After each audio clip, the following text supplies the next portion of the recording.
But one thing that we are trying to do is, like I said, is like creating that kind of that EVP, is have a clear message and a clear defined message around kind of your okay, your mission statement or your goal, or with well-being, what does that mean within the company?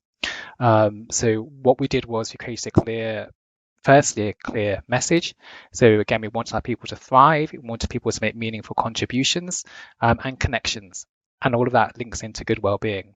We then created some high-level principles globally that kind of looked upon kind of our approach, looked at kind of what it meant from us as a business point of view and what we're kind of trying to achieve.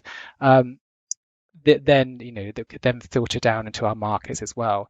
But I think the big thing around all this is you need to empower the market to then take those key messages, those key principles, to then develop them and adapt them into ways that suit their own cultural, their cultural differences, and allow for those nuances, because it's not a one size fits all.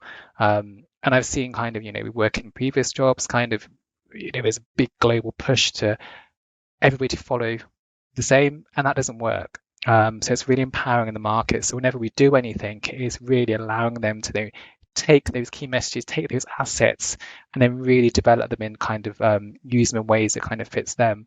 But it's always about meeting them where they are.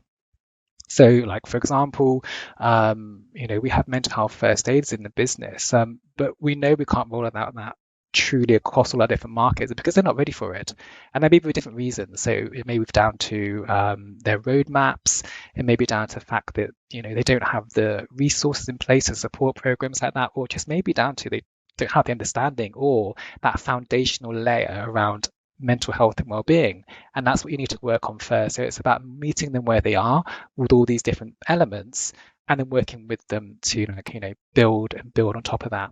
So I think that's really where it starts, with that culture piece. For us and for me, it's just high level kind of messaging to created that my own brand around well-being. So whenever I talk about this in the business, people know me and my brand around well-being. And then there's key principles.